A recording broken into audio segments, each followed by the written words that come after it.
Hello and welcome, everyone. Close your eyes, take a slow, deep breath, and let the gentle quiet of the night settle around you. Allow the noise of the modern world to fade away, step by step, leaving only the calm, rhythmic rise and fall of your breathing. Welcome to Sleepy Space Stories. If you enjoy unwinding with these peaceful journeys through time, please take a soft moment to like this video and subscribe to the channel to join our nightly voyages. Now, sink comfortably into your space, let go of the day, and let us begin our journey back to the very beginning, to Chapter 1, The Low Country. Close your eyes and let the quiet of the night settle around you. Imagine for a moment that the room around you is dissolving, fading away into a soft, cool mist. The walls soften, the ceiling opens up to a twilight sky, and the air begins to change. It becomes thick, warm, and rich, with the damp scent of ancient soil, bruised leaves, and rain-soaked earth. You are breathing in the breath of a world untouched by time, stepping back 66 million years into the deep, quiet darkness of the late Cretaceous. You are standing in the Low Country, in a place that will one day be known as Montana, though here and now it has no name. It is simply a vast, unbroken green plain, cradled between the slow-moving waters of a winding river and the gentle rise of distant, forested hills. The air is warm and heavy, carrying the weight of an eternal summer. Rain has fallen earlier in the evening, leaving every leaf and fern gleaming with tiny, iridescent beads of water that catch the faint, silver light of the moon. Listen closely to the silence. It is not an empty quiet, but a living, breathing stillness. In the distance, the river murmurs as it glides over soft banks of silt and clay, carving its path through the floodplain. Deep within the shadows of the forest, the canopy hums with the gentle vibration of night insects, a soft, rhythmic pulsing that acts like the heartbeat of the land.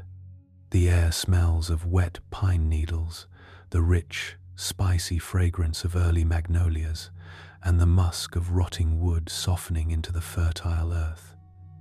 Everything here moves at a different pace. It is a slow, patient world, anchored close to the soil. Down here, at ground level, the earth is a tapestry of life. Thick carpets of moss blanket the base of towering cypress trees, their roots weaving through the waterlogged ground like sleeping serpents. Golden green ferns, as tall as a person's waist, unfurl their delicate fronds, bowing beneath the weight of the night dew. Tiny, primitive flowering plants, some of the very first to ever bloom on Earth, nestle in the damp earth, their subtle colors muted by the soft shadows of the evening. As you drift deeper into this ancient landscape, you realize how low your perspective has become. You are resting near the cool, dark ground, looking through the dense thickets of undergrowth. The forest floor is soft and yielding, cushiony with layers of fallen leaves and decaying foliage that have accumulated over centuries. The air down here is cooler, smelling faintly of river mud and damp stone, shielding you from the wider, restless sky above. Then, through the steady hum of the night, a new sound emerges. It begins not as a sharp noise, but as a low, barely audible vibration felt through the ground, rather than heard with the ears. Thump, thump, thump. It is slow, measured, and unhurried, the unmistakable cadence of immense weight pressing into soft earth. A cluster of broad-leafed ferns off to your left begins to sway, not from the gentle breeze, but from something pushing through them from the deep shadows of the woods. The sound of rustling foliage grows louder, a soft, wet swish as heavy shoulders brush aside the dripping greenery. Twigs snap with a muffled, satisfying crunch. First, you see only a dark, mountain-like shape emerging from the green mist. It moves with a steady, unstoppable rhythm, close to the earth, grounded and calm. It does not hurry. It has no reason to hurry. The night belongs to it just as much as the day, and nothing in this ancient forest dares to stand directly in its path. As the shape clears the dense curtain of vegetation, the moon slips out from behind a slow-moving cloud, casting a soft, silver illumination across the creature. Here is the living fortress. Here is Ankylosaurus. The animal is vast, broad, and extraordinarily low to the ground. It looks less like a creature of flesh and blood, and more like a gentle, wandering hill carved from solid rock and bone. Its body spans wide across the forest path, a low-slung arch resting on four short, thick, pillar-like legs that sink comfortably into the muddy soil with every deliberate step. Look closely at its back, glowing faintly in the dim light. Its entire upper body is covered in a masterpiece of natural armor, an intricate mosaic of thick, bony plates known as osteoderms, embedded deep within its tough, leathery skin. These are not smooth scales, but rugged, sculpted tiles of bone, varying in size and shape like pebbles in a dry riverbed. Along its flanks, running from its powerful neck down to its flanks, are rows of prominent, keeled scutes, bony ridges that taper into blunt, rounded spikes pointing outward and backward. It is a structure designed not for attack, but for absolute, unbreakable peace. The head of the beast hangs low, just inches above the wet ferns. It is broad and triangular, encased in a seamless helmet of thick bone. Its small dark eyes are soft and calm, reflecting the pale light of the moon. There is no spark of predatory tension in those eyes, no nervous twitch of a creature that fears what lurks in the darkness. Instead, there is a deep, ancient tranquility, a quiet knowing that it carries its own sanctuary upon its back. The Ankylosaurus pauses near a patch of soft, flowering brush. It lowers its heavy beak, a broad, smooth tool, made for cropping the softest, tenderest leaves, and takes a gentle mouthful of vegetation. The sound of its chewing is slow and rhythmic, a quiet, soothing crunch that blends seamlessly into the ambient music of the night. As it grazes, its massive tail rests upon the damp earth behind it. At the very end of that long, muscular tail lies its famous weapon, a massive, solid club formed of fused bone, heavy enough to shatter rock, yet right now it rests motionless in the mud, completely at ease. The tail gently sways once, twice, sweeping a small arc through the fallen leaves before coming to rest again. The creature breathes in slowly, its broad chest expanding. You can hear the deep, raspy whisper of its breath passing through complex, winding nasal passages hidden deep within its skull, a unique anatomical labyrinth that cools its body by day and warms the night air before it reaches its lungs.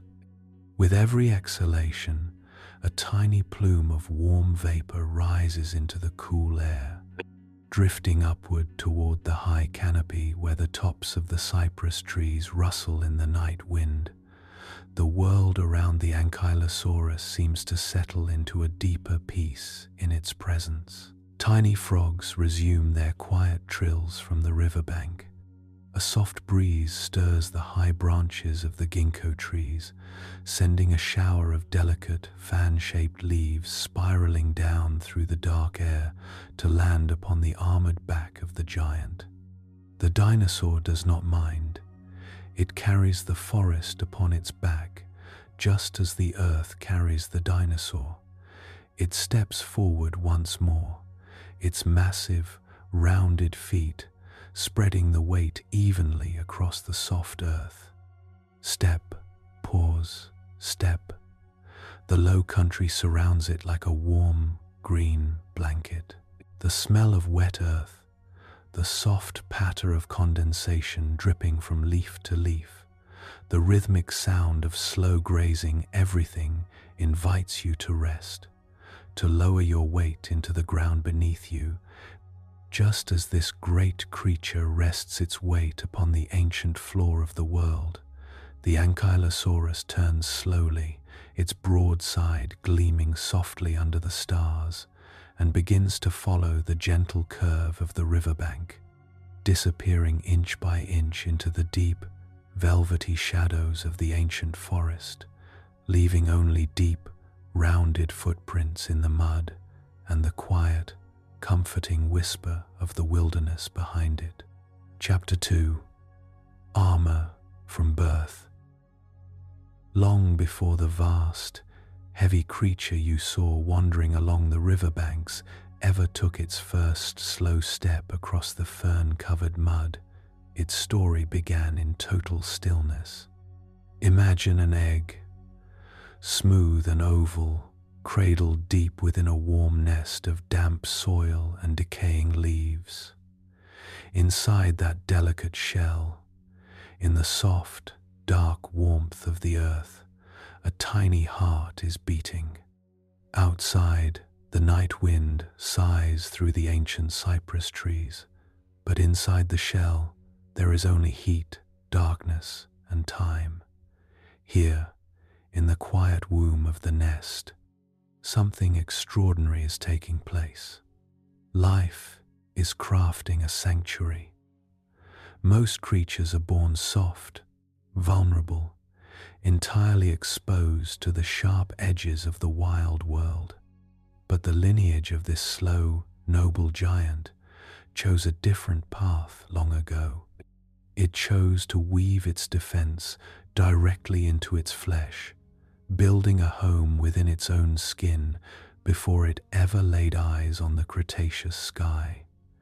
In those tender, early stages of life, beneath the translucent skin of the unborn hatchling, minute crystals of calcium and phosphate begin to cluster together. They do not form internal bones, first not the spine or the heavy limbs, but tiny, soft nodes embedded shallowly within the dermis itself. These are the seeds of the osteoderms, the gentle beginnings of what will eventually become an impenetrable suit of armor. They are not rigid iron or lifeless stone. They are living bone, nurtured by tiny blood vessels, growing cell by cell, layer by layer, in complete harmony with the flesh around them. When the hatchling finally breaks through its shell, tumbling softly into the moist, fragrant leaf litter, it is already a miniature miracle of design. It is small enough to rest comfortably in a person's hands, yet its skin is already patterned with a delicate mosaic of soft, flexible tiles. They feel like smooth river pebbles pressed beneath silk. At this tender age, the armor yields to the touch, pliable enough to allow the young creature to curl up tightly to sleep, yet structured enough to shield its tiny body from the sharp drop of a heavy rain seed or the scratch of a passing fern. As the years slowly turn and the young giant wanders through the warm, damp forests, its armor grows alongside it, breathing and changing as the body expands. It is a slow, silent transformation, a meditation on patience. The skin does not merely carry the bone, the skin becomes the bone. Day after day, as the creature feeds on tender club mosses and sweet flowering plants, its body directs the quiet alchemy of nourishment straight into those embedded plates. The osteoderms thicken, pushing outward and locking together in an intricate, fluid geometry. They take on specialized forms depending on where they rest upon the body. Across the high, broad arch of the back, the plates form wide, hexagonal shields, fitting together like the ancient stones of a quiet cobblestone street. Along the flanks, where the body meets the brush, the bone grows into sweeping, keeled scutes, sharp, elegant ridges that curve gently backward, designed to glance away any unwanted intrusion with effortless grace. Even the places you would least expect to find strength are touched by this extraordinary gift. Think of the eyelids, usually the most delicate, fragile veil of skin on any living being. In this creature, evolution sculpted tiny, flexible scales of solid bone within the eyelids themselves. When the giant grows tired and slowly lowers its gaze, it does not simply close its eyes. It pulls down shuttered blinds of natural armor, shielding its softest senses in total, peaceful security. Deep within the mouth, along the roof of the palate, the bone thickens and ossifies as well, reinforcing the skull against the steady, rhythmic grinding of tough plant fibers. From the tip of its broad beak to the very tip of its sweeping tail, the animal is an unbroken continent of quiet strength. It is easy to imagine such a creature as heavy, burdened, or trapped within a metallic cage of its own making. But that is only how our human eyes might misinterpret such a magnificent design. To the creature itself, the armor is weightless, not a suit of mail hoisted onto the shoulders, but an organic extension of its very soul. The bone is full of life. Microscopic channels run through every plate, carrying oxygen, warmth, and sensation. When a cool evening breeze sweeps across the floodplain, or when a soft drizzle begins to patter down through the high canopy, the giant feels the gentle vibration through its armor, a soothing tactile chorus playing across its back. The armor is not a wall built out of fear, it is a monument to peace. Because it carries its safety within its very skin, the creature moves through a wild, unpredictable world with an effortless, unshakable calm. It does not need to run. It does not need to hide. It does not live with the quick, trembling pulse of the hunted. It simply exists, grounded, serene, and complete, anchored to the earth by its own magnificent weight. As the creature grows into its full, adult grandeur, the bone plates fuse into a seamless, sculpted landscape. The ridges soften with age, worn smooth by years of brushing against ancient pines and wallowing in cool, velvety river mud. Moss and tiny ferns might even take root in the shallow crevices between the plates, turning the sleeping giant into a living garden, a moving piece of the ancient earth itself. Feel the deep, slow rhythm of that existence, the miracle of a body that builds its own sanctuary from the inside out, turning soft tissue into enduring strength, cell by cell, night after night. Everything about this living fortress teaches us how to rest, how to fold our worries inward, how to wrap ourselves in a sense of absolute security, and how to trust in the quiet, unseen work of healing and growth that happens while we sleep. The forest dims now as the moon climbs higher into the velvet sky, casting long, soft shadows across the damp fern beds. The young giant, now fully grown, settles down into a shallow hollow of soft moss. It tucks its heavy legs beneath its broad, armored body, lowers its heavy head to the dark earth, and slowly draws those quiet, bone-shielded eyelids closed. Chapter 3. The Weight of Defense. To look upon the heavy shape of Ankylosaurus is to witness an ancient philosophy made visible in bone and flesh, a living testament to the power of pure, unwavering defense. In a world defined by the swift agility of hunters and the restless movement of herds, this creature chose a different path entirely. It chose to anchor itself to the earth, accepting a life lived at a slow, deliberate pace in exchange for a quiet, absolute security. Think about the sheer weight of that choice. Ton after ton of living bone, fused armor, and dense muscle rested upon those four short, broad limbs. To carry such protection was a daily commitment written into every breath, every heartbeat, and every step the creature took across the soft river loam.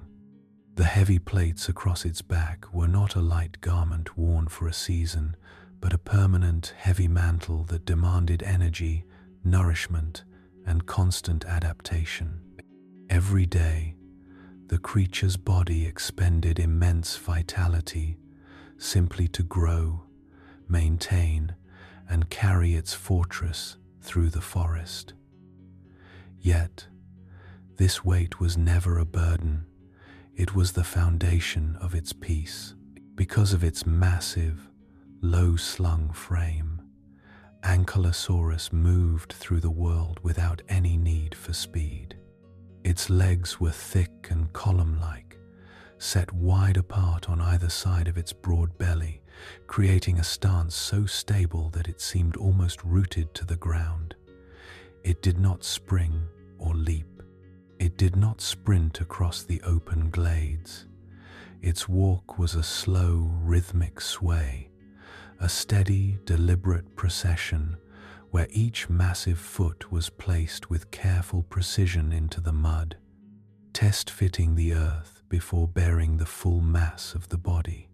Where other animals spent their lives in a state of hypervigilance, constantly scanning the horizon for movement and listening for the faint snap of a distant twig, Ankylosaurus moved with the unshakable serenity of a mountain. It had no reason to run, and so it had no reason to fear. Speed requires long, lightweight bones, high-strung nervous energy, and the constant readiness to flee. Defense, on the other hand, asks only for presence, the willingness to stay grounded, to drop low, and to let the world rage harmlessly around you. Consider what happened on those rare occasions when a shadow fell across the sunlit glade and a large predator stepped out from the trees. Imagine a massive Tyrannosaurus rex emerging from the shadows of the cypress grove, its sharp eyes fixed upon the broad, low shape resting among the ferns. In almost any other encounter in nature, this moment would trigger a frantic burst of speed, a desperate chase where life hung on the fraction of a second or the turn of a stride. But here, the script of the ancient wild was entirely rewritten. When Ankylosaurus sensed danger, it did not flee, it did not panic, it simply stopped. With a slow, exhaled breath, the giant lowered its heavy body toward the earth, pulling its short, powerful limbs beneath its broad shell. It tucked its armored head down close to the soil, shielding its throat and eyes behind its bone-encased brow. In a single, fluid motion, it transformed itself from a wandering animal into an impenetrable hemisphere of solid bone. From above, the predator was confronted not with soft flesh or exposed neck, but with an unbroken shield of mineralized armor studded with keeled ridges and sharp lateral spikes. There was no leverage to be found, no soft edge to bite into, no vulnerable joint exposed to the air. The low center of gravity meant that trying to overturn the giant was like trying to flip a heavy boulder embedded deep in the riverbed. To reach the creature's only soft spot, its unarmored underside, a predator would have to somehow lift several tons of grounded, squatted muscle while dodging the lethal, sweeping arc of the heavy tail club hovering just above the ground. The mechanics of that defense were absolute. Every tooth of a hunter, no matter how powerful, was met with the impenetrable density of fused osteoderms designed specifically to disperse impact. A strike against that back did not shatter the bone beneath. It absorbed and scattered the energy across the vast, interconnected mosaic of the shell. It was a strategy that turned the predator's own force against itself, making any attempt at attack painful, exhausting, and ultimately futile. And so, most hunters simply looked, hesitated, and moved on. They would watch the silent, motionless dome resting among the ferns for a few moments, feel the cold reality of its defenses, and then turn back toward the deeper woods in search of easier paths. The fortress had won without firing a shot, without shedding a drop of blood, simply by being impossible to harm. There is a deep, comforting wisdom in this ancient way of being. In a world that so often demands quickness, agility, and endless striving, Ankylosaurus reminds us of the quiet power of stillness. It shows us that true strength does not always mean standing up to fight or running away to escape. Sometimes, strength is simply the ability to lower your weight into the ground, to settle into your own foundation, and to let the noise of the world pass over you while you remain perfectly safe, quiet, and complete within yourself. Chapter 4: The Clubtail. Here, high up in the quiet air, the wind whispers through the high canopy, sending a steady, rhythmic shower of dew drops down onto the forest floor. And down on that soft earth, grounded, serene, and completely unhurried, rests the great living fortress. We have walked alongside this magnificent creature, marveling at the quiet miracle of its bone-studded armor, feeling the deep stability of its low center of gravity, and reflecting on its peaceful approach to a wild world. Tonight, our journey takes us down the length of its sweeping spine, past the broad expanse of its armored hips, and toward the extraordinary instrument that rests at the very end of its long body, the tail club. To truly understand this ancient giant, one must look closely at how every line of its body was designed to preserve its peace. While its back and flanks were covered in a mosaic of broad shields and protective spikes, its tail carried something entirely unique, a natural masterpiece of biomechanics engineered for a single, decisive purpose. It was not a weapon born of aggression, nor a tool used to hunt or chase, but a heavy, silent deterrent meant to ensure that the peace of the giant was never broken. Imagine looking down the long, tapering length of that tail as it rests in the wet fern beds. Near the hips, where the tail meets the broad arch of the spine, the muscles are immense thick, heavy cables of flesh that tie directly into the creature's powerful rear legs and lower back. These muscles provided the foundation, the immense kinetic energy required to move a structure of such legendary weight. But as you follow the tail further back, away from the hips and toward its tip, the fundamental nature of the bone undergoes a miraculous transformation. In most creatures, a tail is flexible and fluid, composed of dozens of individual vertebrae connected by soft, yielding cartilage that allows it to curve and curl like a whip. But here, nature laid down a different design. For the last half of the tail's length, the vertebrae fused tightly together. Long, bony rods grew out from the sides and tops of each spinal bone, overlapping and interlocking with one another in a dense, rigid weave. This section was known as the handle, a long, straight beam of solid bone that transformed the tail from a flexible rope into a stiff, immovable lever. This stiffened handle was a marvel of structural engineering. Because the vertebrae were locked into a single, unyielding shaft, any movement initiated by those massive hip muscles at the base was transmitted down the entire length of the tail without losing a fraction of its energy. There was no bend, no give, no wasted force.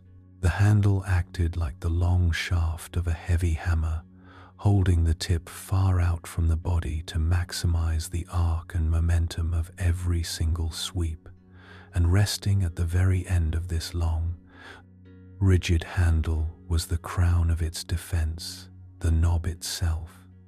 The knob was not a simple sphere, but a massive, flattened mass of bone created by the fusing together of several immense osteoderms. Over decades of life, as the creature grew and matured, these separate plates grew toward one another, interweaving their bone fibers until they merged into a single seamless block of mineralized tissue. It was heavy, dense, and wider than a person's shoulders, sitting at the end of the tail like a smooth, sculpted boulder carved from solid rock. The surface was not sharp, but rounded and knobby, wrapped in a thick sheath of keratin, the same tough material that forms a horse's hoof or a human fingernail, which cushioned the bone beneath and prevented it from shattering upon impact. Picture that heavy club resting quietly in the dark river mud behind the sleeping giant. To see it in a state of rest is to see an instrument of total stillness. It lies there motionless, gathering dew beneath the moon, looking like nothing more than a smooth stone lying beside a fallen log. Yet, within that silent mass of bone lay a staggering capacity for force, a physical presence capable of reshaping the outcome of any encounter in the ancient forest. When the creature swung its tail, it did so with a wide, sweeping horizontal motion, rotating from the hips in a smooth, fluid arc that stayed low to the ground. Because the legs were set wide apart, anchored deep into the soft earth, the animal had a steady, unshakable base. It did not need to step forward or rear up to generate power. Instead, it anchored its wide feet into the mud, engaged the heavy muscles of its core, and swept the tail in a long, wide circle that swept across the forest floor like a pendulum.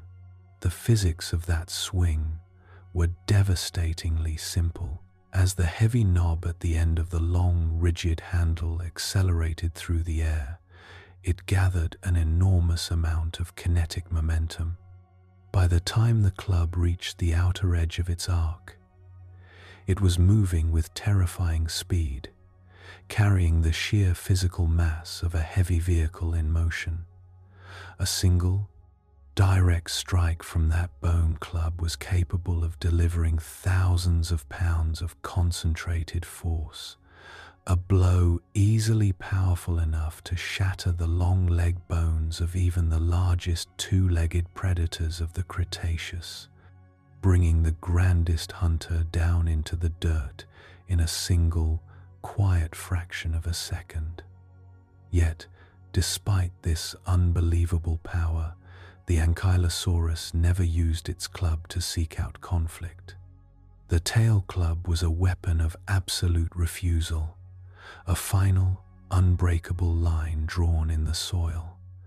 Think about how an encounter unfolded in the dim light of the ancient woods. When a large predator stepped out from the shadows, its eyes fixed on the low, broad shape resting in the ferns, the Ankylosaurus did not turn its face toward the threat.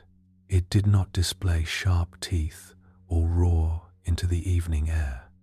Instead, it slowly, deliberately turned its body away, presenting its thickest armor and its broad, heavy rear to the intruder.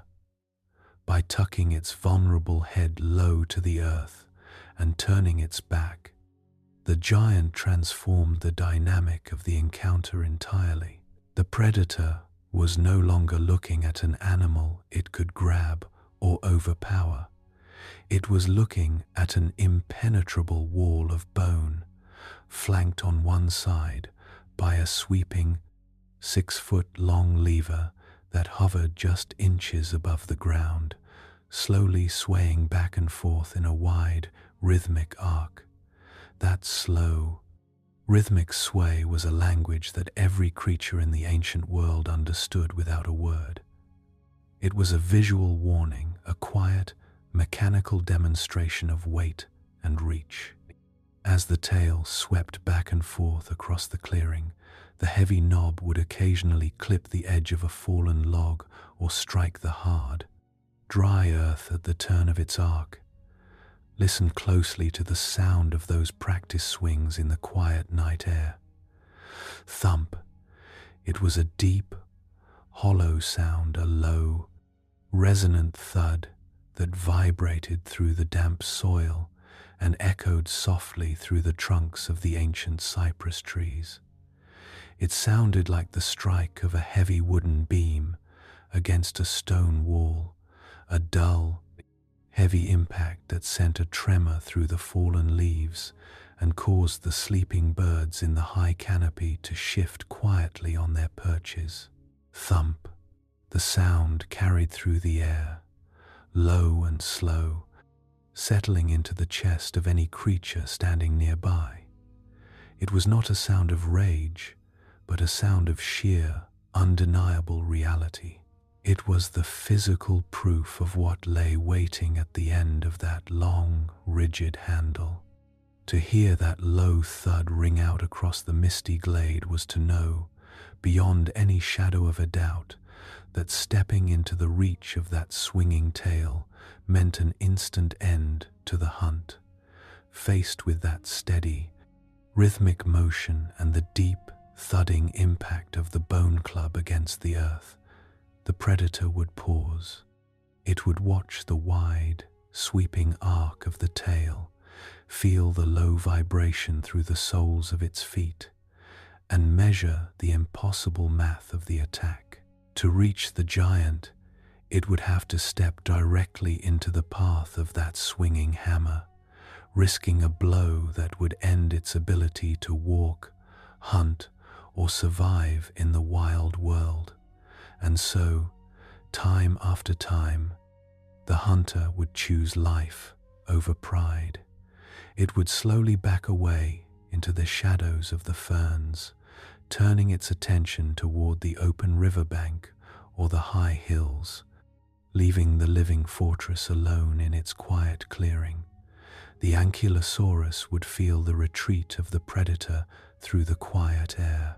As the heavy footsteps faded into the distance, the giant would gradually slow the sweeping motion of its tail. The long, rigid handle would settle back onto the cool earth, the heavy knob sinking gently into the soft, wet moss once more. The tension in those massive hip muscles would melt away, returning the creature to its natural state of total, undisturbed tranquility. There is something profoundly peaceful about a defense so complete that it rarely ever needs to be used. The tail club was not built to cause harm for the sake of harm. It was built to create a space of absolute safety, a sanctuary within which the giant could live out its days in quiet contentment, cropping tender leaves along the river's edge, and sleeping undisturbed under the silver canopy of the Cretaceous sky. It teaches us that true power does not lie in noise, aggression, or the desire to dominate the world around us. True power is quiet. It is grounded, calm, and completely self-contained. It is the ability to carry a strength so deep and absolute that you can afford to be gentle, moving through the world with a slow, unhurried grace, secure in the knowledge that you are entirely safe within your own space. Now, as the night grows deeper and the moon rises high above the vast, silent floodplain, the wind drops to a gentle whisper. The heavy tail of the giant lies motionless among the damp ferns, dusted with tiny, sparkling beads of dew. The creature lowers its broad, armored head onto the soft earth, lets out a long, slow exhalation that warms the cool air around its beak, and closes its heavy, bone-shielded eyes. Chapter 5. A World Seen from Below. This is the world as Ankylosaurus experienced it, a world seen from below. To be Ankylosaurus was to live in an intimate, unbroken communion with the earth, standing barely as tall as a person's chest, yet stretching wide and heavy across the soil. The giant lived its entire life just inches above the roots and damp mosses. Where other creatures looked out toward distant horizons, scanning wide horizons for movement or danger, Ankylosaurus had a horizon that was intimate, close, and infinitely detailed. Its horizon was not a far-off line where the sky met the hills. Its horizon was the dense, tangled wall of golden-green ferns right in front of its beak. Its world was a tapestry of texture and aroma, framed by the dark, sturdy trunks of ancient cypress and ginkgo trees that stretched upward like massive wooden pillars into a sky that seemed impossibly far away. Imagine lowering your perspective until your eyes are level with the low foliage, looking out through a thick sea of leaves. Down here, close to the damp soil, the atmosphere is entirely different. The air is cooler, heavier, and completely sheltered from the restless, drying winds that sweep across the high treetops. It is a humid, velvety microclimate where every breath brings the deep, nourishing scent of life and decay held in perfect balance. To walk through this world as the living fortress was to feel the true, unyielding weight of gravity. The heavy body, armored in stone like bone, was forever pulled down toward the earth that formed it. Yet this weight was never a struggle. It was a connection. With every slow, deliberate placement of its broad, rounded feet, Ankylosaurus felt the physical reality of the planet beneath it. The mud yielded softly under its massive weight, cradling its footfalls with a gentle, satisfying give. It did not tread lightly over the earth. It pressed into it, leaving deep, rounded impressions that would slowly fill with clear rainwater, becoming tiny, quiet mirrors reflecting the stars above. As the great creature moves slowly through the undergrowth, imagine the sensory richness of every single step. The low country floor is not just dirt, it is a thriving, living universe. Beneath the broad soles of its feet lie carpets of emerald moss, soft as silk and cold with night dew. Millions of tiny, primitive insects, beetles with shimmering, iridescent shells, slow-moving grubs, and delicate ancient ants scurry through the damp leaf litter, undisturbed by the giant whose shadow passes over them like a gentle, protective hill. The animal moves with such measured, predictable slowness that the forest life around it hardly pauses. Small frogs, resting on the damp fallen logs, do not leap away. They simply watch with shining eyes as the broad, armored shape drifts past like a slow wave of earth. Watch how the ferns respond to its passage. These are not the delicate, garden variety ferns of our modern time, but thick, fleshy fronds as wide as blankets, heavy with the moisture of the evening rain. As Ankylosaurus pushes its broad, triangular head into a thicket, the ferns do not snap or tear. They part smoothly, sliding across the curved, bone-plated armor of its snout and forehead. The leaves sweep over its heavy eyelids, along its wide, keeled flanks, and down its sweeping back, brushing away dust and leaving a sparkling trail of tiny water droplets across the bone tiles. The sound of this movement is a hypnotic, steady rustle, a soft, wet swish-swish that blends seamlessly into the low hum of the night. The scent of this low world is overwhelmingly rich and grounding. Down here, the smell of soil is not a single tone, but a dense symphony of aromas. There is the sharp, tangy bite of bruised fern stalks, released as the giant brushes against them. There is the warm, honey-like sweetness of early flowering plants, nesting low in the shadows where their delicate petals are safe from the wind. And beneath it all, foundational and constant, is the deep, dark smell of humus centuries of fallen leaves, decayed wood, and rich river silt transforming slowly into new life. It is the smell of time itself, working quietly in the dark to feed the roots that hold the forest together. Because its beak was positioned just above the soil, Ankylosaurus experienced the plant world with an extraordinary granularity. It did not reach up into the branches to pull down high leaves. It grazed on the quiet, tender carpet of the forest floor. It knew the exact texture of every stem, the coolness of the low-growing mosses, and the crisp bite of young club shoots pushing their way up through the mud. It moved its broad, smooth beak across the ground with incredible gentleness, cropping the softest growth with slow, rhythmic precision. Each mouthful was a taste of the raw, unadulterated energy of the earth, rich in minerals washed down from the distant mountains by the slow, meandering river. Tall animals, living high above the ground, were visitors to this realm, passing through it with their eyes fixed on the sky or the horizon. But Ankylosaurus belonged to the soil in a way they never could.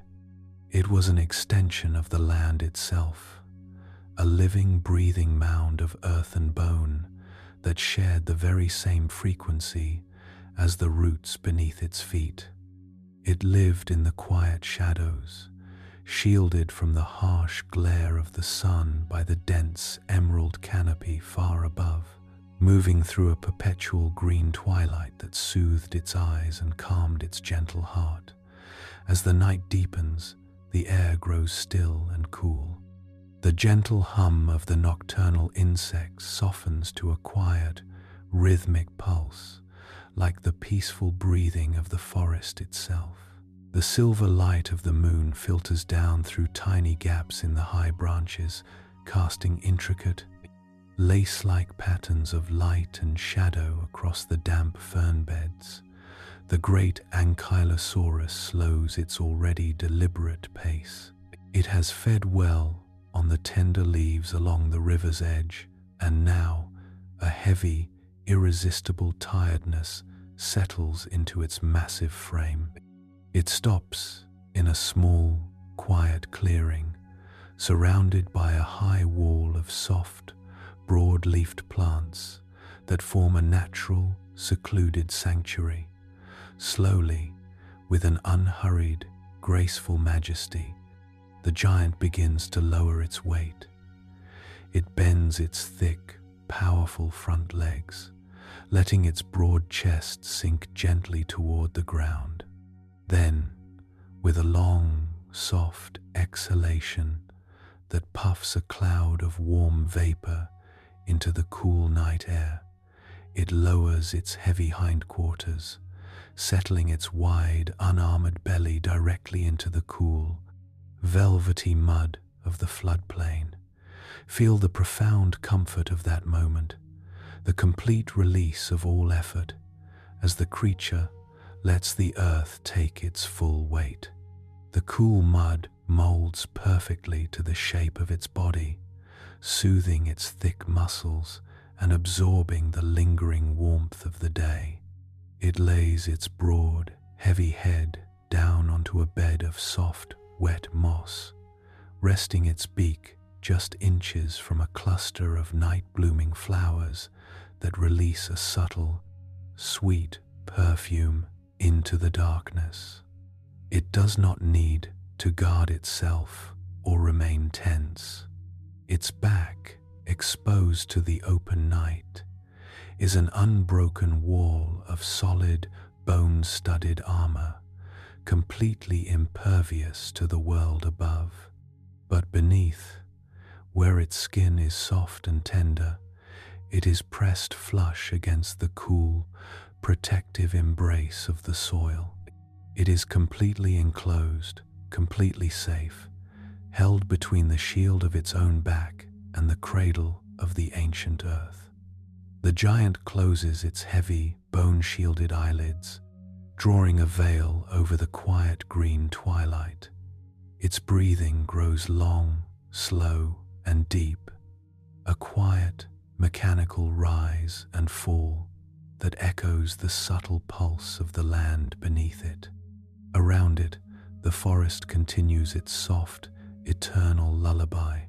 Water drips gently from leaf to leaf, landing with a faint tap, tap, tap on the hard bone scutes of its back. The river murmurs softly as it glides past the mud banks, carrying the quiet stories of the low country out toward the vast, unseen sea. Chapter 6. Feeding at ground level. We return to the low country of the late Cretaceous floodplain, where the night air is thick with the sweet scent of rain-soaked loam, crushed moss, and flowering magnolias. Here, in the shadowy understory beneath a soaring canopy of ancient redwoods and cypress, the living fortress awakens from its brief rest. It does not rise with a sudden jolt or a surge of nervous energy.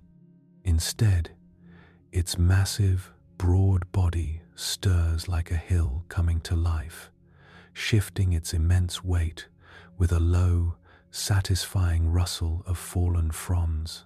Tonight, we follow the gentle giant into the heart of its daily existence, a quiet, ceaseless journey defined by the simple, beautiful act of feeding at ground level.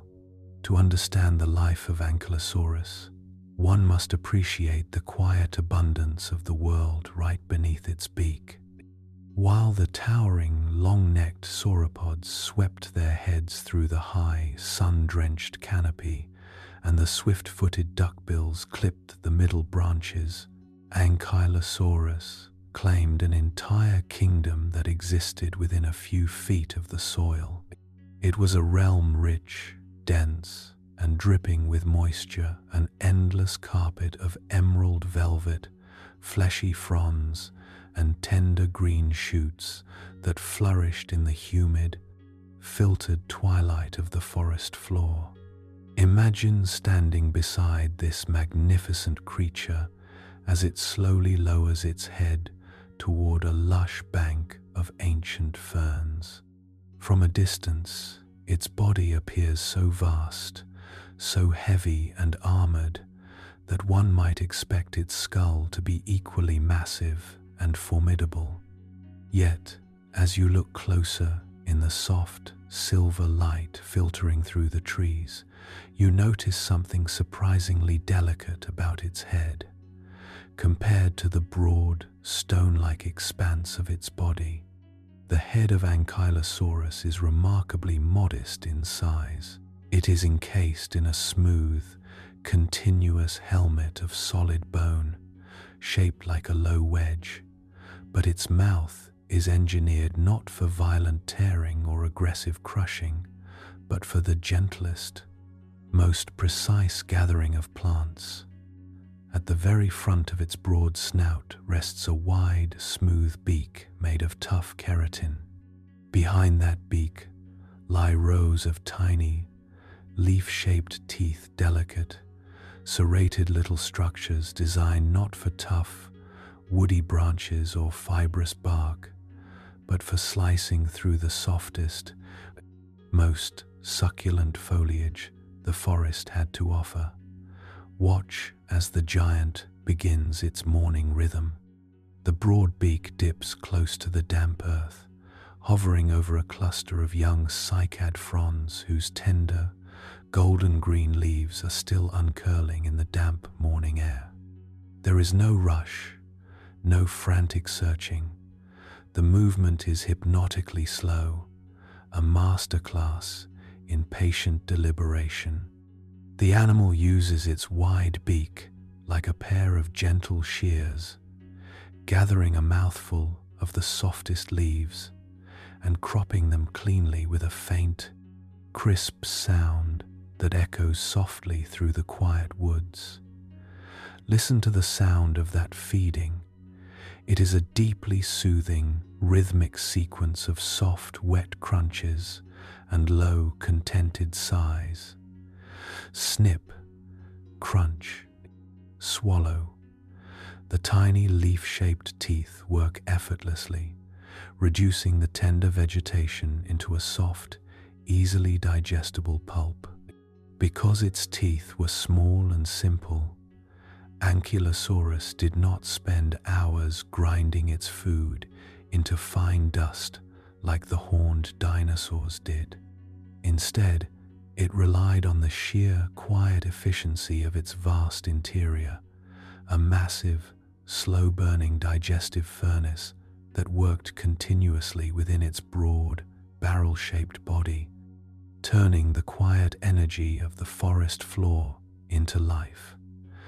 The giant steps forward, its broad, rounded feet sinking effortlessly into the velvety mud. Every movement is part of an ancient dance with the undergrowth. As its heavy shoulder pushes through a thicket of waist-high ferns, the fronds bend and slide across its armored back, showering its bone-studded plates with a gentle spray of trapped rainwater. The air is immediately filled with a rich, intoxicating perfume. The sharp, spicy aroma of bruised fern stems mixed with the rich, chocolatey scent of ancient soil turned over by its heavy treads. Down here, within 3 feet of the earth, the variety of life was staggering. Ankylosaurus moved like a gentle harvester through a wild, unplanted garden. It moved past dense stands of horsetails, their hollow, jointed stems snapping softly beneath its beak like crisp celery. It paused before low-hanging branches of primitive flowering shrubs, cropping the delicate, waxy petals of early blooms that released a sweet, honey-like fragrance into the humid air.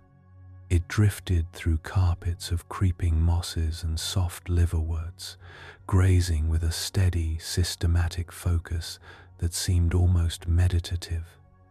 This was an animal whose entire existence was tied to the slow, continuous consumption of the green world.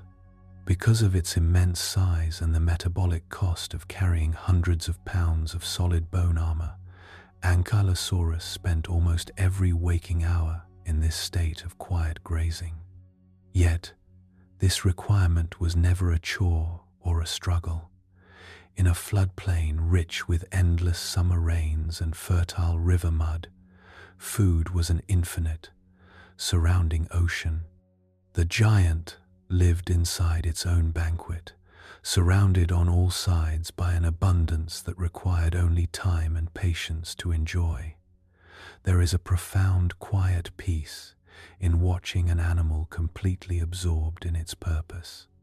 As Ankylosaurus feeds, the rest of the wild world seems to slow down around it. A pair of primitive dragonflies, their iridescent wings gleaming like spun glass in the early morning light, hover softly above its broad, armored back, occasionally coming to rest on the quiet ridges of its bone scutes. A tiny, furry mammal, one of our own distant ancestors, creeps out from a hollow root nearby, watching with wide, dark eyes as the gentle mountain of bone moves past. Completely unbothered and unbothering, the feeding rhythm becomes the heartbeat of the forest floor. Step, snip, crunch, pause. The giant moves in harmony with the shadows, following the gentle contours of the riverbank, where the soil is softest and the foliage grows thickest. It does not strip the land bare. Its wide, sweeping path takes only a portion of what grows, leaving room for the relentless, green energy of the Cretaceous earth to push up new shoots in its wake.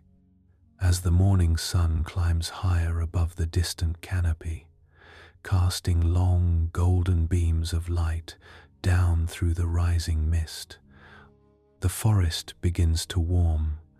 Droplets of dew sparkle like diamonds on the tip of every fern frond and along the sculpted edges of the giant's armor. Ankylosaurus stops near a quiet, winding creek where the water glides silently over smooth, dark stones. It lowers its heavy, bone-helmeted head to the cool surface, breaking the mirror-like water with its broad beak, and drinks deeply, taking in the cold, pure life of the mountain streams. It stands there for a long moment, water dripping softly from its chin back into the ripple-dappled stream, completely content, entirely safe, and wrapped in the warm, green blanket of its timeless home. The world around it may be vast and full of distant wonders, but for the living fortress, everything that matters is right here at ground level, cradled in the quiet, nourishing embrace of the earth. Chapter 7. What threatened it? Tonight, the low country is bathed in the soft, silver glow of a high moon hanging in the twilight sky. The humid air smells of damp pine, bruised ferns, and the rich, musk-heavy sweetness of night-blooming flowers. Water drips rhythmically from the high canopy above, landing with a soft, hypnotic patter on the damp forest floor. All around, the wilderness breathes in a deep, peaceful sleep. Yet, in every ancient ecosystem, peace is defined by the presence of power, a delicate, quiet balance between the forces that build and the forces that hunt. To walk through this green paradise as the living fortress was to exist in a world almost entirely free from fear. But even a fortress must contend with the shadows that cross its path. Tonight, we explore what it meant to face the rare, extraordinary forces that shared this primeval realm. In the lush, sun-dappled forests of what is now Montana, 66 million years ago, there was only one living being capable of pausing the slow, unhurried journey of Ankylosaurus.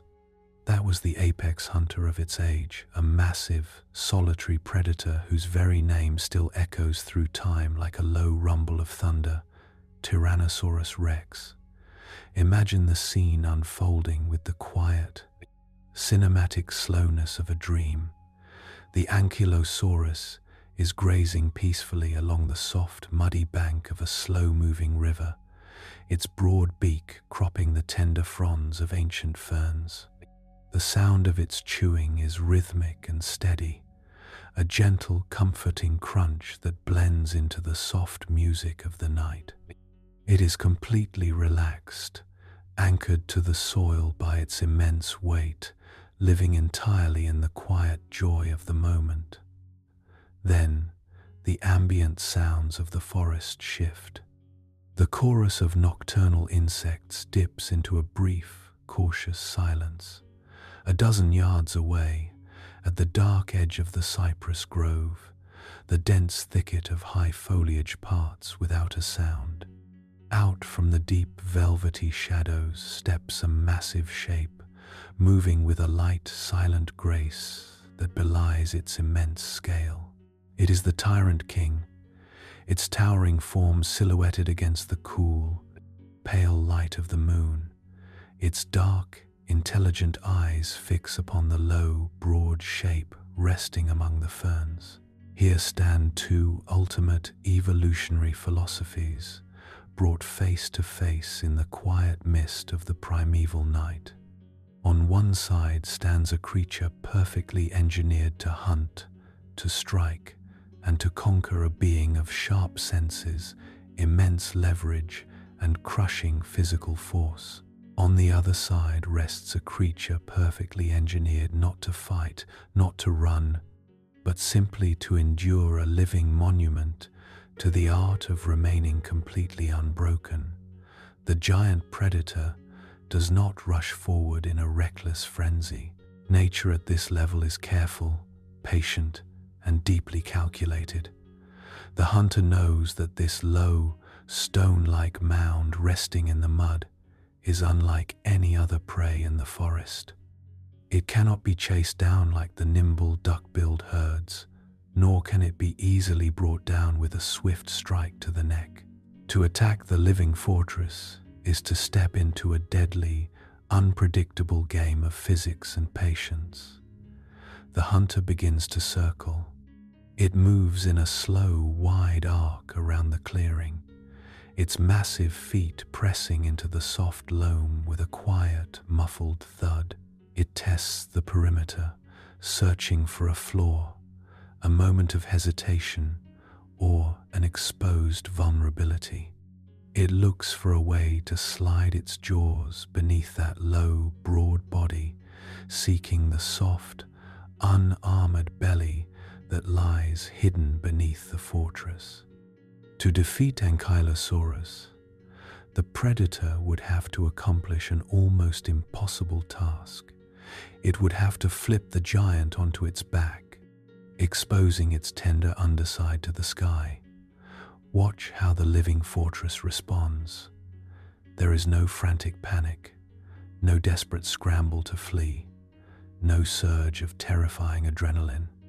The Ankylosaurus feels the low, deep vibration of the hunter's footsteps through the soles of its broad feet and the thick skin of its lower body. It senses the danger not as an emergency, but as a condition to be met with calm, absolute stability. With a slow, deep exhalation that releases a small cloud of white mist into the cool air. The Ankylosaurus begins its defensive ritual. It drops its body low to the earth, bending its thick, column-like legs and pressing its broad chest flush against the mud. In doing so, it eliminates every gap, every inch of space between its unarmored belly and the soil beneath. It locks itself to the planet, using its broad stance and low center of gravity to transform its body into an immovable, bone-plated dome anchored directly into the earth. Next, it tucks its broad, helmeted head low to the ground, pulling its thick neck inward and shielding its soft eyes and throat behind its heavily armored shoulders. It closes its bone-shielded eyelids slightly, keeping its gaze calm and settled on the damp moss just inches from its nose. It puts its entire faith in the natural suit of mail it has spent a lifetime building. And finally, it presents its answer to the threat. The Ankylosaurus shifts its hindquarters slightly, swinging its long, heavy tail out toward the circling hunter.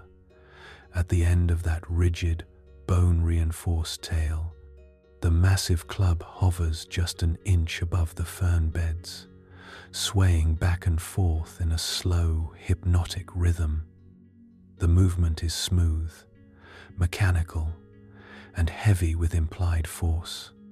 As the club sweeps across the clearing, it clips the base of a small, rotten log, shattering the ancient wood into splinters with a low, resonant thump that vibrates through the damp soil. The sound echoes through the silent glade, a clear, uncompromising boundary drawn in the forest floor. It is a reminder that the long lever of the tail carries enough kinetic energy to shatter bone, to disable a leg, and to turn a successful hunt into a fatal injury for the predator. The hunter pauses in its slow circle. It stands just at the outer edge of the tail's sweeping reach, its heavy head lowered, its dark eyes measuring the distance, the angle, and the sheer physical impossibility of the task. It looks at the unbroken shield of bone tiles and keeled spikes covering the giant's back. It looks at the flush, low profile pressed so tightly into the mud that no jaw could ever find leverage beneath it. And it watches that heavy, swinging pendulum of fused bone, moving rhythmically back and forth, ready to deliver a bone-crushing blow the instant anything steps too close. This is the great, quiet standoff of the ancient world, two titans, locked in a silent contest of wills, where victory is measured not in blood or violence, but in the decision to step away. One animal is built with the power to destroy, but the other is built with the quiet, unshakable power to simply say no. Minutes stretch out in the cool, moonlit clearing. The wind whispers softly through the high cypress branches, showering the two motionless giants with tiny, glistening drops of dew. The night air remains thick with the scent of damp earth and crushed leaves. Neither animal moves quickly. The hunter tests the air with a low, deep breath. The living fortress remains perfectly still, rooted, calm, and completely secure within its own skin. Slowly, predictably, the balance of nature asserts itself. The predator realizes that the energy required to breach this living shield is far too great, the risk of crippling injury far too high. There are easier paths through the forest, other trails that lead down to the open riverbanks where the duck-billed herds drink in the twilight. with a low, disappointed sigh that rustles the high fronds above. The tyrant king slowly turns its massive body away. It steps back into the deep, velvety shadows of the cypress grove, its heavy footsteps fading slowly into the distance until the forest returns to its undisturbed, peaceful calm. The Ankylosaurus remains still for a long while, listening to the fading rhythm of the hunter's departure. It does not celebrate, it does not jump up or look around in relief.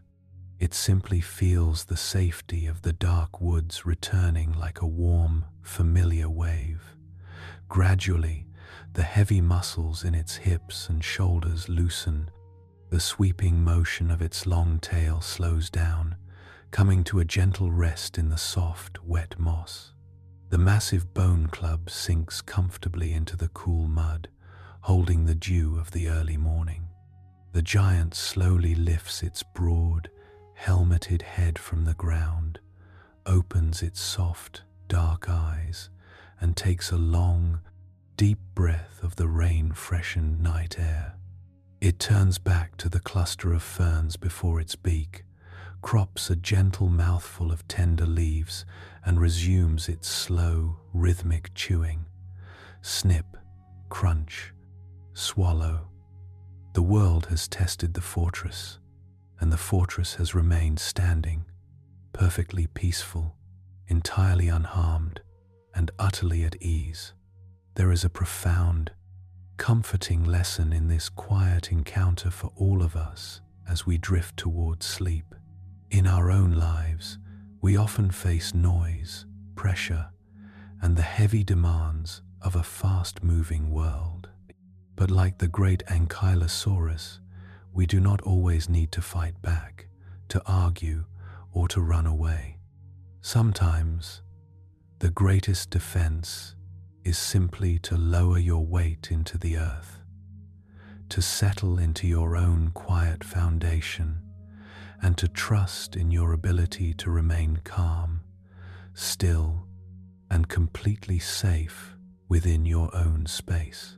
Now, as the moon rises to its highest point in the quiet sky, casting a soft, silver radiance across the vast, slumbering floodplain, the living fortress slowly lowers its heavy body once more into a bed of damp, fragrant moss.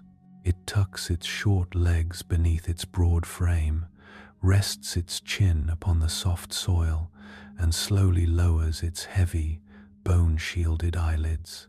Chapter 8. A Slow Charge.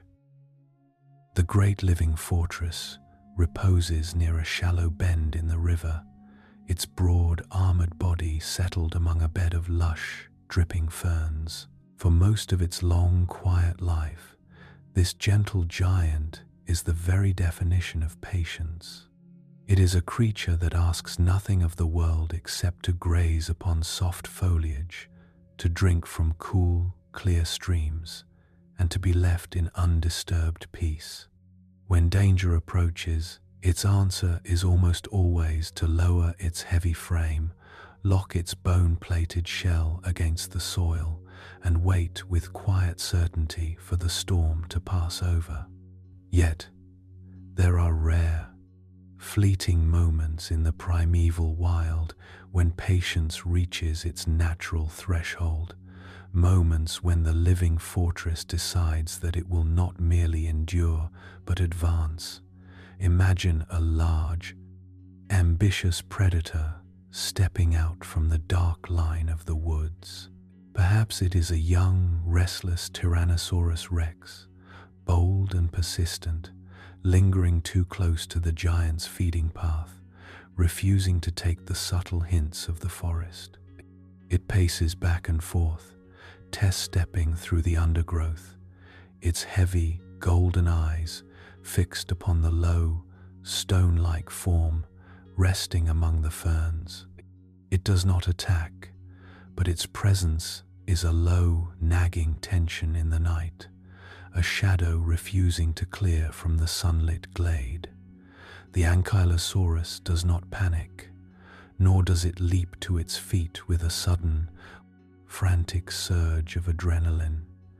Instead, a deep, fundamental shift occurs within the massive creature. It is a quiet decision, born not of rage or malice, but of an unyielding commitment to its own tranquility.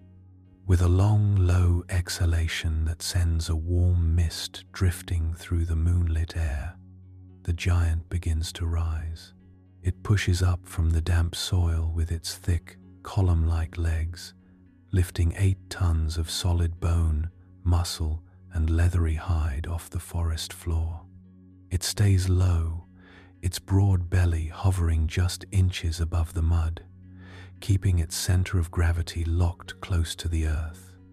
Its broad, helmeted head dips slightly, shielding its neck and eyes behind the thick, bone-studded crests of its shoulders. Then, the living fortress begins to move forward. This is not the explosive, blinding sprint of a big cat, nor the nimble, terrifying leap of a bird of prey. It is a slow, grinding, irresistible charge, a mountain learning to walk. The giant accelerates at its own measured pace, reaching a steady, thunderous trot that tops out at a modest, unhurried pace, yet carries the sheer, staggering inertia of an iron wall sliding down a hillside. 8 tons of living armor moving forward is a physical reality that changes the very air in the clearing. Feel the deep, rhythmic shudder of the earth beneath that advance. Thump, thump, thump. With every heavy footprint, the soft river loam compresses, sending low, deep vibrations pulsing through the soil, vibrating through the roots of the ancient trees and into the very chests of every living thing nearby. Tall, broad-leafed ferns and woody shrubs do not merely part, they are utterly pulverized, flattened into the mud beneath the sweeping expanse of its low, bone-studded chest. Twigs and fallen branches snap with the crisp, sharp sound of cracking stone. At the rear, the long, rigid tail lifts off the ground, swinging back and forth in a wide, rhythmic pendulum. The massive bone club at its tip sweeps through the air with a low, heavy whoosh, cutting through the low foliage like an iron wrecking ball. The message is unmistakable. This is an unbroken continent of bone and muscle, moving with a singular, unyielding intent, and it will not alter its course for anything in its path. The great predator, standing in the path of this slow wall of iron, experiences a sudden, disorienting shift in the rules of the wild. Predators are built to chase that which runs, and to overpower that which stands its ground. But they have no instinct, no hardwired answer for a mountain that slowly, methodically drives directly toward them. The hunter steps back, its heavy talons slipping slightly in the wet clay. It looks at the low, impenetrable wedge of bone driving toward its legs. It measures the sweeping reach of that lethal tail club. There is no soft throat to grab, no vulnerable flank to turn, no leverage to be found, only an oncoming mass of bone and iron that simply will not stop. The predator pauses for one uncertain second, feels the heavy vibration of the ground shaking its own bones, and makes the only logical choice a survivor can make. It yields. With a low, frustrated growl, the tyrant king pivots on its powerful hind legs, turns its back, and retreats into the deep, welcoming shadows of the dense forest, leaving the clearing entirely behind. The moment the threat vanishes into the dark, the energy of the charge dissolves as quickly as it began. The Ankylosaurus does not pursue. It has no interest in victory, no desire to hunt or harm. It slowly reduces its pace, its heavy, column-like legs bringing the massive body back to a gentle, rocking walk, then to a complete standstill in the middle of the crushed fern bed. Listen to the gradual return of peace. The heavy, mechanical breathing of the giant slowly cools and quietens. The thick, muscular tension in its hips and tail melts away.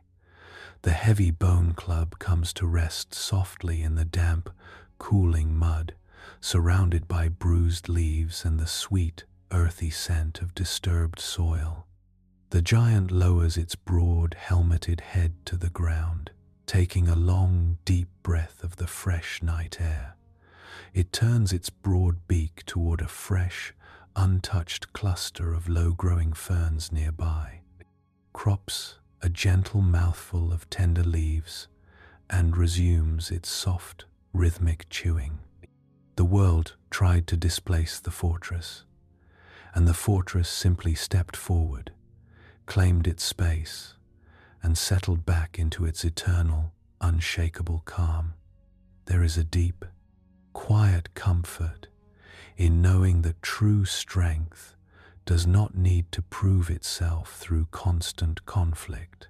True strength is knowing when to stand, when to move forward with quiet conviction, and when to simply return to stillness. Chapter 9. Life Underground.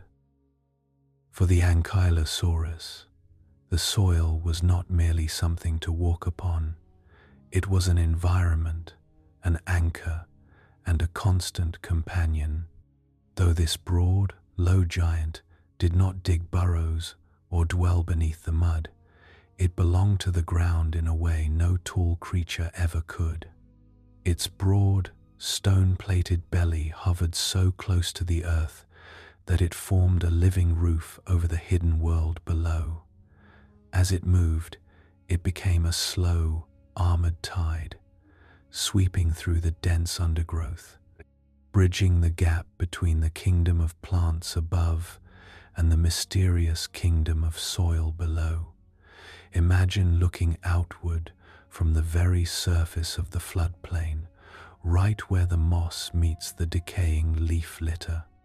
Down here, beneath the sprawling fronds of waist-high ferns, exists an entire, self-contained universe. In the cool darkness beneath the fallen logs, tiny, warm-blooded mammals, delicate creatures with soft fur and bright, dark eyes, nestle within their winding burrows, listening to the heavy, comforting rhythm of the forest. To them, the massive footsteps of the Ankylosaurus are not a threat, but a familiar, cosmic pulse. The ground shudders gently, a low, rhythmic thud that vibrates through the damp soil, announcing the passage of a gentle neighbor whose immense weight compresses the earth into soft, sheltering hollows. In the thick, velvet layer of decaying leaves, a silent economy of life works without pause. Shimmering beetles with iridescent shells weave through labyrinthine paths of damp bark and fungus. Golden threads of mycelium stretch quietly through the rich, black soil, connecting the roots of ancient trees in a vast, unseen network of nourishment. Above this microscopic wilderness, the Ankylosaurus drifts like a floating island of bone and iron. Its broad feet sink comfortably into the soft loam, gently turning the soil, pressing fallen seeds deep into the moist mud where they will rest until the next warm rain. The low profile of the living fortress made it an inseparable part of this lower realm, where other animals looked across vast distances, seeing only trees and open air. The Ankylosaurus moved through a world framed by tangled roots, blooming club mosses, and the wet, earthy perfume of fresh silt. The air down here was thick, heavy with moisture, and smelling deeply of ancient earth, sweet resin, and the spicy musk of bruised vegetation. Every breath was a direct connection to the heart of the planet. There is a profound, quiet beauty in realizing how completely a world changes depending on your perspective. From the high clouds, the primeval forest might have looked like a simple, endless blanket of green, but down close to the soil, where the Ankylosaurus spent its long, peaceful life, that green blanket revealed itself as a rich, multi-layered cathedral of life. It was a world that was complete, whole, and endlessly generous to those who walked close to its pulse. The great armored giant moves onward through the shadowy understory, a patient guardian of the low country, leaving deep, rounded impressions in the cool mud that slowly fill with clear groundwater. Chapter 10: Sleep and Rest. The late Cretaceous night has now fully settled over the ancient floodplains, painting the world in deep velvet tones of indigo and shadow. The warm, humid air carries the sweet, damp perfume of river silt, crushed ferns, and the rich resin of towering redwoods that whisper softly in the upper atmosphere. Down below, on the soft floor of the jungle, the endless rhythms of the day begin to slow, yielding to a quiet, golden calm. Everything in this ancient wilderness is retreating into darkness, seeking shelter beneath roots, under fallen logs, or within the deep thickets. For the vast majority of living things, sleep is a delicate, fragile state. To close one's eyes in the primeval wild is to surrender awareness, to become vulnerable to the shadows that stalk the night. The swift-footed herbivores sleep with light, restless minds, their ears twitching at the faintest snap of a twig, ready to leap into frantic flight at a moment's notice. The hunters slumber with one eye open, constantly measuring the wind for danger or opportunity. But here, nestled in a cool, hollowed bed of damp moss and fallen cypress fronds, rests the living fortress. For Ankylosaurus, sleep is not a gamble. It is an absolute, sacred sanctuary. Watch as the great giant prepares for its night's rest. There is no searching for a hidden cave, no anxious scanning of the surrounding forest. The creature simply selects a soft depression in the fertile earth, where the soil is moist and cool against its skin. With a long, slow exhalation that sends a gentle plume of warm mist into the cool air, it lowers its massive body toward the ground. It bends its short, heavy limbs, drawing them inward beneath its broad frame. Ton after ton of living mass settles comfortably into the yielding mud, molding the earth to the exact contours of its body. The unarmored belly, the only soft, delicate place on its entire body, is pressed flat and flush against the cool floor of the planet, completely sealed away from the outside world. Above, exposed to the night sky, is an unbroken, impenetrable vault of solid bone. The mosaic of broad plates across its back, the keeled, sweeping scutes along its flanks, and the heavy, bone-encased helmet covering its head create a seamless, solid shield. Behind it, the long, rigid tail settles gently into the fallen leaf litter. The heavy, fused bone club at its tip rests in the damp moss, holding the evening dew. It lies motionless, a quiet guardian at the end of a long, peaceful body, its work for the day complete. There is an extraordinary, profound freedom in this kind of rest. Because it carries its fortress within its very skin, the animal surrenders to sleep with a total, unreserved abandon that no other creature in the ancient world can know. It does not need to guard its breath. It does not need to listen for distant footsteps or monitor the shifting scent of the breeze. The darkness holds no threats that can pierce its armor, no shadows that can disturb its peace. Its mind drops away from alertness, sinking down into a deep, unbroken well of tranquility. Slowly, the giant lowers its heavy, bone-shielded eyelids, drawing a quiet curtain over the moonlit forest. Its breathing shifts, lengthening into a deep, rhythmic cadence, a slow, mechanical rise and fall that echoes the ancient, steady pulse of the earth itself. With every slow exhalation, the heavy muscles in its neck, hips and shoulders completely release their tension. The bone plates across its back catch the silver starlight, gleaming like a gentle, smooth hill carved from the very fabric of the landscape. The forest wraps itself around the sleeping giant like a soft, warm blanket. Drops of condensation fall from the high fern fronds above, tapping softly, rhythmically against the hard bone tiles of its back, a natural lullaby playing in the quiet gloom. The river nearby whispers its endless, gentle song as it glides past the mud banks, carrying the worries of the day far out toward the deep, silent sea. There is nothing left to do tonight.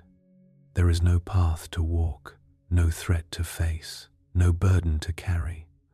Like the great living fortress resting safely in its bed of ancient moss, you too are completely secure within your own space. The world outside may continue its restless turning, but here, in the quiet darkness, you are protected, grounded, and still. Chapter 11. The Social World of Ankylosaurs. In this quiet world of green and water, we have watched the living fortress navigate its solitary life, moving like a slow, armored mountain through the dense undergrowth. Yet, even the most isolated sanctuary occasionally touches the boundary of another. Tonight, we step into the quiet, mysterious realm of the social world of Ankylosaurs, a world governed not by the frantic noise of a herd, but by rare, unspoken encounters between heavy giants.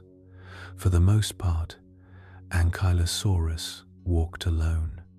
Its broad, low body and immense energy needs meant that a single clearing could rarely sustain more than one living fortress for long. It lived a life of quiet independence, guided by the subtle, chemical language of the earth. As it moved along the soft banks of winding rivers, it left behind gentle signals of its presence, scents brushed onto ancient tree bark or deep, rounded footprints pressed into the cool mud that served as silent markers across the low country. These were not aggressive warnings, but quiet notices of existence, allowing these heavy creatures to navigate the vast forest without unnecessary conflict, maintaining a comfortable, peaceful distance from one another.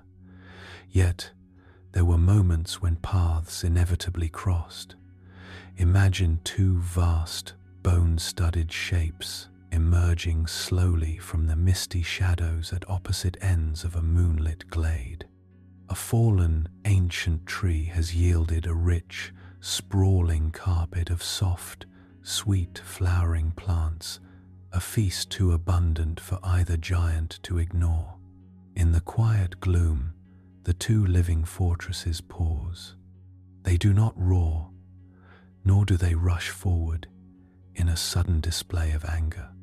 Instead, a heavy, hypnotic silence fills the glade as they observe one another through soft, dark eyes framed by bone-plated eyelids.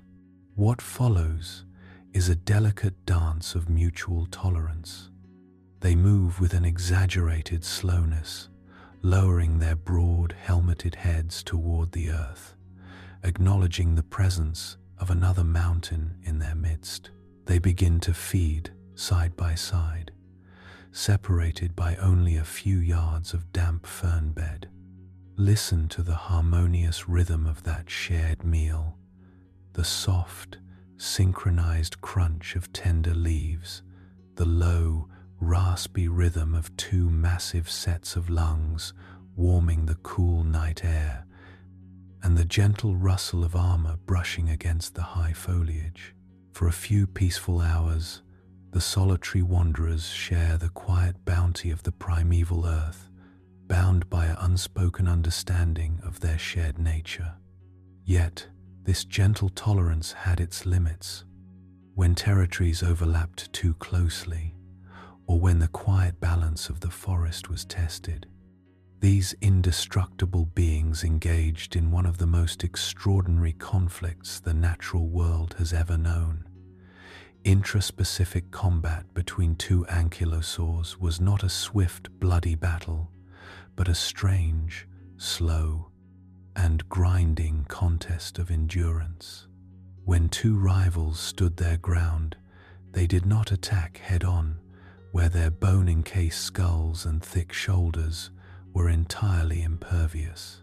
Instead, they turned their heavy bodies, lining up side by side or facing in opposite directions, presenting their armored flanks and sweeping tails to one another. Picture the physical reality of that conflict playing out in the moonlit glade. Two 8-ton living fortresses, each a master of absolute defense, attempting to find a weakness in an opponent designed to be impossible to harm. They leaned their broad shoulders into one another, testing each other's weight with a slow, crushing pressure that forced their thick, column-like legs deep into the yielding mud. Then came the tail clubs. The long, rigid handles swung through the night air in wide, powerful arcs. The heavy, fused bone knobs swept low across the forest floor, striking against the armored flanks of the rival with a deep, echoing thud that resonated through the damp soil like a distant strike of thunder. Thump. The blows were delivered with immense kinetic force, designed to test the strength of the bony scutes and the resilience of the living armor beneath. Yet, because both animals were encased in the very same mineralized shield, the strikes rarely caused fatal harm. Instead, the armor absorbed and dispersed the impact, turning what should have been a devastating blow into a dull, heavy vibration that rattled through the opponent's frame. It was a battle of attrition, a slow, mechanical test of stamina where the winner was simply the giant that refused to yield its footing first. After minutes of this heavy, rhythmic pounding, one of the fortresses would slowly step back. It would lower its head, swing its tail away, and begin a slow, unhurried retreat into the dark woods, leaving the glade to the victor. There was no bitter defeat, no lingering injury, only the natural restoration of boundary and peace. The loser would drift back into the quiet sanctuary of the deeper forest, its bone armor intact, its gentle heart unbothered, returning instantly to its preferred state of quiet solitude. As the memory of the slow conflict fades from the glade, the forest returns to its deep, unbroken silence. The night air grows cooler, smelling once more of fresh rain, crushed moss, and the sweet perfume of night-blooming magnolia.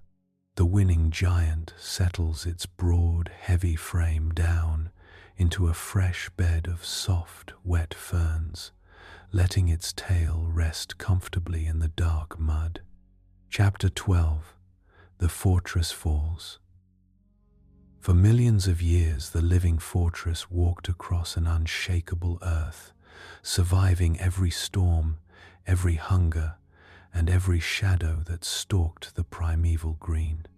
Generation after generation, its lineage perfected the art of endurance, building a sanctuary of bone so complete that nothing in the wild world could break it. Yet the end of this magnificent journey came not from the bite of a rival titan, nor from any threat born of flesh and claw. It came from the sky, in a single world-altering moment that transformed the paradise of the Low Country forever. In those final days, the sun faded behind a heavy shroud of grey dust, and the warm, humid air grew pale and cold. Distant fires glowed softly on the horizon, casting strange, muted amber light across the dying fern beds.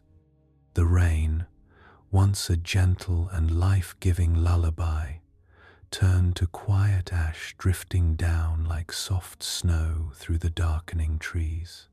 The vast, green blanket of the forest began to wither, the tender leaves and flowering plants bowing low into the freezing mud. For all its miraculous strength, the living fortress was designed for a world that flowed with life. The thick plates of bone embedded in its skin could glance away the crushing force of a hunter's jaw, but they could not protect against a sky that had grown dark or a world that had simply stopped growing. The body that had carried its own home for millions of years found itself in a landscape where time itself seemed to freeze. Yet even as the old world faded into silence, there was no panic, no frantic struggle against the inevitable. The last Ankylosaurus moved through the cooling mist with the same slow, unhurried dignity that had defined its kind since the dawn of time.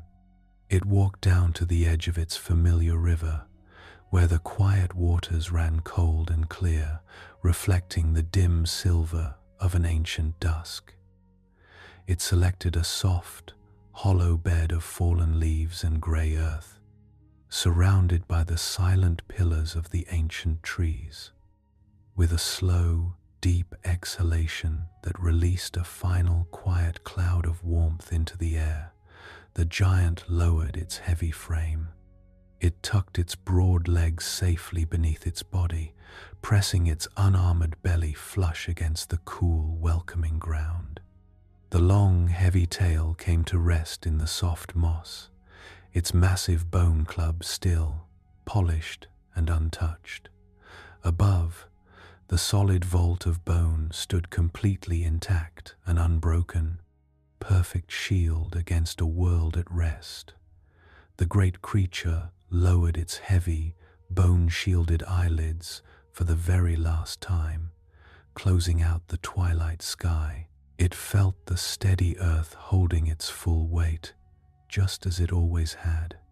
The cold air settled over its back, the ash drifted softly onto its stone-like armor, and the living fortress let go of the long journey, drifting down into an eternal, peaceful sleep.